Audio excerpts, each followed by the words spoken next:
En muchas ocasiones hablamos del Estado como si fuera un todo homogéneo, compacto y con idénticos intereses entre todas sus ramas, entre todos sus niveles administrativos. Pero lo cierto es que el Estado es una máquina política engrasada, sofisticada, con una hiperlegitimidad social para actuar dentro de nuestras vidas que no le reconocemos a ningún otro individuo. Ningún otro individuo puede secuestrar a una persona para obligarle a pagar una determinada cantidad de dinero, y el Estado socialmente sí tiene esa legitimidad, sí solemos reconocerle, o sí le reconocen muchos, que tiene o debe tener esa capacidad. Sin embargo, esta caracterización del Estado como un todo compacto y homogéneo no es correcta. El Estado está conformado, como decíamos, por muchos distintos niveles administrativos, y cada uno de ellos, incluso internamente dentro de cada nivel administrativo, tiene su propia agenda y tiene sus propios intereses. Incluso simplificando muchísimo, debemos distinguir como mínimo dos partes del Estado. Por un lado, las élites políticas y gobernantes, que son las que supuestamente marcan la dirección estratégica de ese Estado, y por otro lado, la burocracia, todo el cuerpo funcionarial, que es el encargado, ya digo, supuestamente de ejecutar las órdenes de los políticos y de mover en la práctica el Estado en la dirección deseada. Si ambos niveles no reman en la misma dirección, si los políticos quieren ir a un sitio, pero la burocracia se resiste a ello, el Estado no funciona adecuadamente y no consigue sus objetivos. De ahí que todos los revolucionarios que han querido utilizar, instrumentar el Estado para construir su Arcadia en la tierra, no solo se hayan preocupado por conquistar el poder al más alto nivel, es decir, por conquistar las élites políticas, los puestos de gobierno, los puestos de mando, desde los que han de tomar las decisiones estratégicas principales, sino que también, como no podía ser de otra manera, se han preocupado por construir cuadros funcionariales, cuadros administrativos ideológicamente concertados, ideológicamente afines a las directrices que se van a mandar desde el gobierno, y por tanto se han preocupado por infiltrarse de manera masiva, por conquistar, por colonizar toda la burocracia estatal. Sin mandos intermedios que reproduzcan las órdenes desde arriba, de las élites políticas que mandan, que gobiernan, el Estado no es una máquina funcional. Y por tanto, si queremos, o quienes quieran,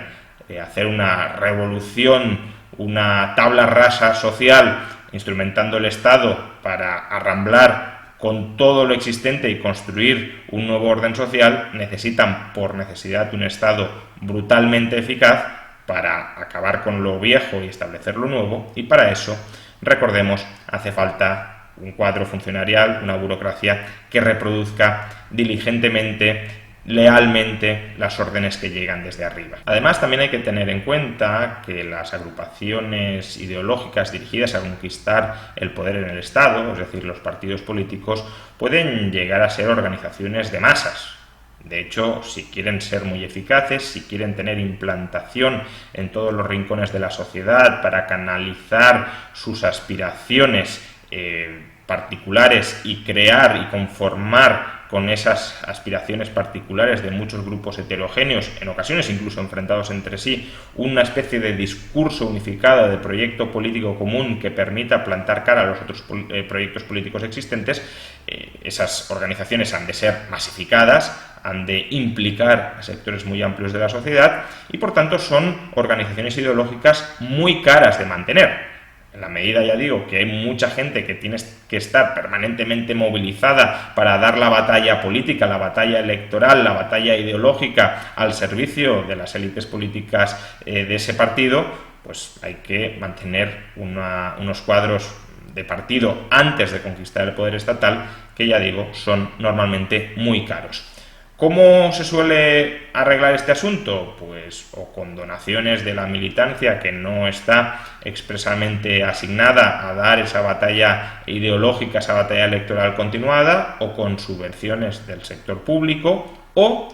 creando organismos políticos, organismos estatales que permitan colocar a los cuadros del partido en organizaciones estatales y, por tanto, vivir del presupuesto, vivir de los contribuyentes sin asignarles una dotación específica a esos cuadros del partido, y que además, en la medida en que suponen crear nueva burocracia, también permiten ir facilitando el primer objetivo que mencionábamos, es decir, la infiltración del partido político en la administración pública, de tal manera que cuando los gobernantes, los líderes del partido lleguen al gobierno, gran parte de esa administración ya haya sido tomada a través de la generación de esos nuevos cuerpos funcionariales en los que, o cuerpos de empleados públicos en los que entran los cuadros del partido.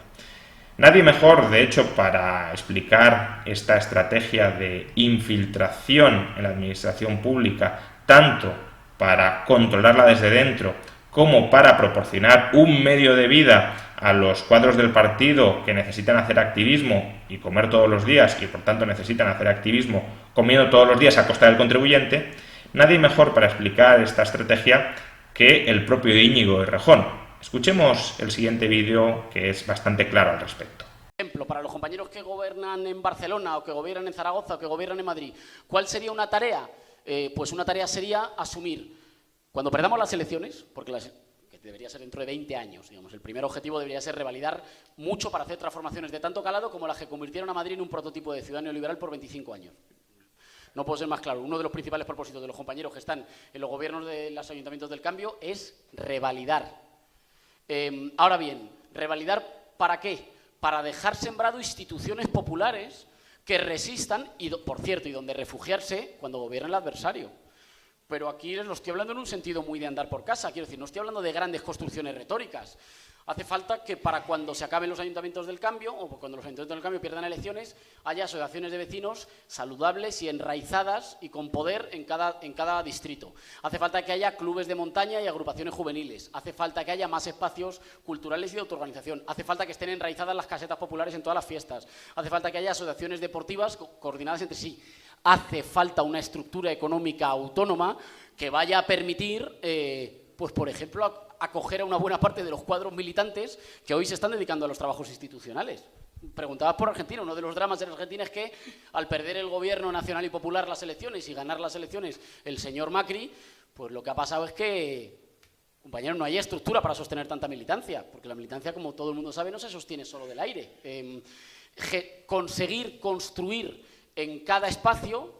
en cada distrito, en cada municipio, las asociaciones, las agrupaciones, las estructuras económicas, los medios de comunicación, los espacios culturales, los espacios juveniles, la estética, los grupos de música, las iniciativas que hagan que afrontamos la tarea de oposición cuando venga mucho más fuerte de las que nosotros hicimos el asalto a los ayuntamientos en Alpargatas. En Alpargatas en el sentido de basándonos en un tejido asociativo extraordinariamente débil, salvo experiencias muy meritorias, pero extraordinariamente débil y precario. Bueno, se trata de haber dejado las políticas públicas, los cambios jurídicos e institucionales, los cambios económicos, pero también el tejido asociativo y la construcción de afectos, de épica, de mística, de organización popular, como para que cuando haya que emprender de nuevo la batalla, la emprendamos en condiciones de mucha más fuerza, y no solo digo fuerza discursiva o identitaria, estoy poniendo ejemplos, digamos, muy concretos de fuerza material para emprender las siguientes batallas, así que, digamos, totalmente de acuerdo. El análisis es bastante claro. Muchos podrán criticar a Errejón por múltiples razones, pero desde luego pocos deberían criticarle por ser un mal estratega político. Errejón tiene muy claro cuál es su objetivo a largo plazo, que es infiltrarse masivamente en el sector público, en el Estado, para conquistarlo desde dentro y desde dentro darle un giro ideológico hacia postulados mucho más radicales, mucho más antiliberales, mucho más izquierdistas en su acepción más extrema, más radical del término.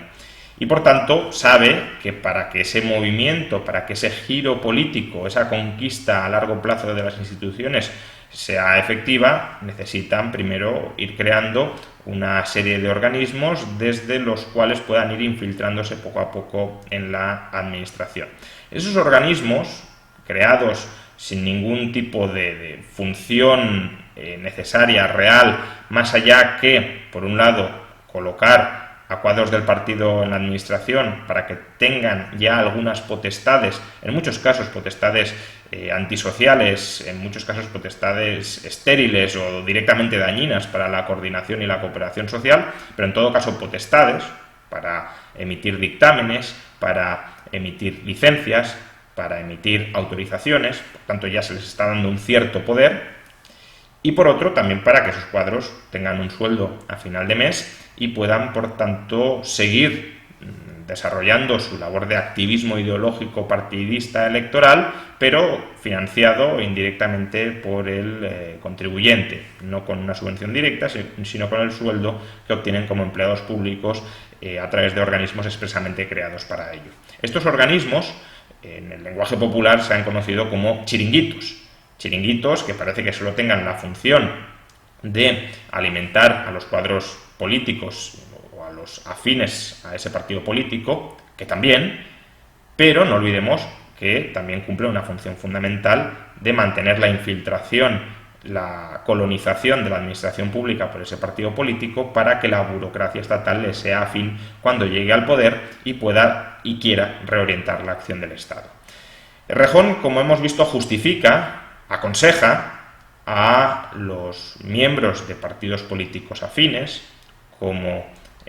pueda ser el antiguo Ayuntamiento de Madrid, el actual Ayuntamiento de Barcelona, a que se infiltren, a que creen numerosos organismos estatales o paraestatales para colocar a los suyos. Y desde luego, Errejón, con su nueva plataforma política, antes de ayer Más Madrid, hoy Más País, ha llevado a rajatabla este principio de propuesta de creación de nuevos organismos paraestatales o estatales desde los que infiltrar a sus cuadros políticos. Basta con leer el programa con el que Más Madrid concurrió a las recientes elecciones autonómicas para constatar la existencia de una cantidad absolutamente ingente de nuevos organismos públicos desde los cuales, evidentemente, Errejón querría colocar a los suyos.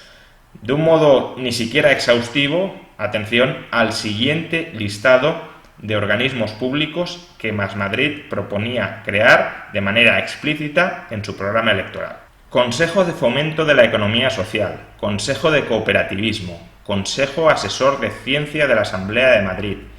Agencia Regional de I+D e Innovación, Fundación Tutelar Pública, Agencia de Prevención y Lucha contra el Fraude y la Corrupción, Agencia de Evaluación de Políticas Públicas, Agencia de Mediación y Arbitraje de la Comunidad de Madrid,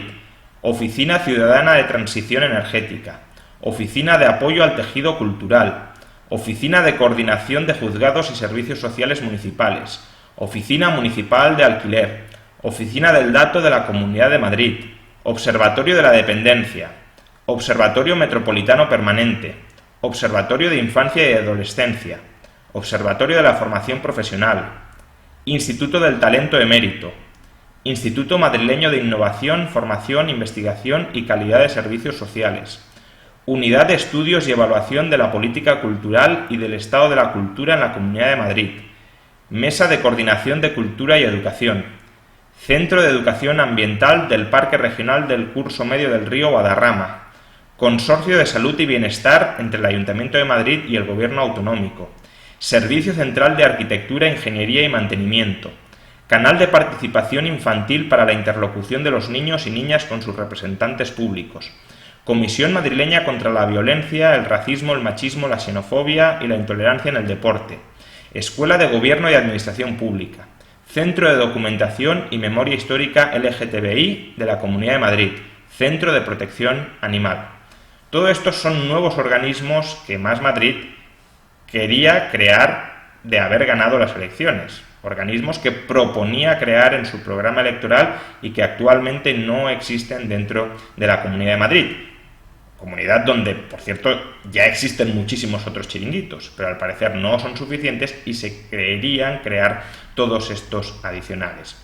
De ahí que, en realidad, más que Más País, cabría calificar a la formación de Errejón como más chiringuito, más parasitismo, más estatismo o más enchufismo. Pero en todo caso, y más allá de la broma que se pueda hacer con el nombre, habida cuenta de la enorme cantidad de organismos públicos que para colocar a los suyos quiere crear una vez llegue al poder